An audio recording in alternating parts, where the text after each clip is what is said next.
સુરતના સારોલીમાં બે સિક્યુરિટી ગાર્ડની હાજરીમાં સાડી ભરેલા ટેમ્પોની ચોરીની ઘટના સામે આવી છે। નવાઈની વાત એ છે કે સિક્યુરિટી ગાર્ડની સામે તસ્કર ટેમ્પો લઈ ફરાર થઈ ગયો અને સિક્યુરિટી ગાર્ડ જોતો રહી ગયો। ટેમ્પો માલિકે પોલીસ ફરિયાદ કરી છે, યોગ્ય તપાસની માંગ કરાઈ છે।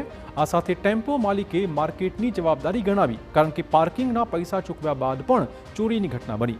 એટલું જ નહીં, મહત્વપૂર્ણ વાત એ છે કે એક નહીં પરંતુ બે સિક્યુરિટી ગાર્ડ હાજર હતા। ગાર્ડે જઈને વાત કરી છતાં ચોર ટેમ્પો લઈને સરળતાથી ફરાર કેવી રીતે થયો, આ એક મોટો સવાલ છે।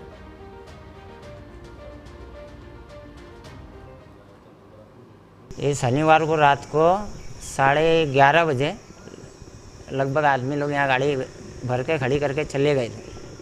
उसके बाद ये गाड़ी 12 बजे तक यहाँ से निकल गई है और यहाँ वॉचमैन भी लोग बैठे थे। यहाँ गाड़ी निकलते हुए देखे वो लोगों ने भी। 12:15 12:30 के बीच में गाड़ी यहाँ से चोरी हो गई और लगभग वॉचमैनों ने भी उससे बात किया और हम यहाँ रोड की पार्किंग देते तुम्हारे 750 रुपये महीना।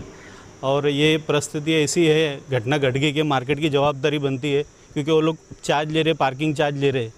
तो आज ये गरीब के साथ ऐसी घटना घट गई। 7.5 लाख रुपए का माल होता है, 25 पार्सल है, गाड़ी भी 4 लाख रुपए की है।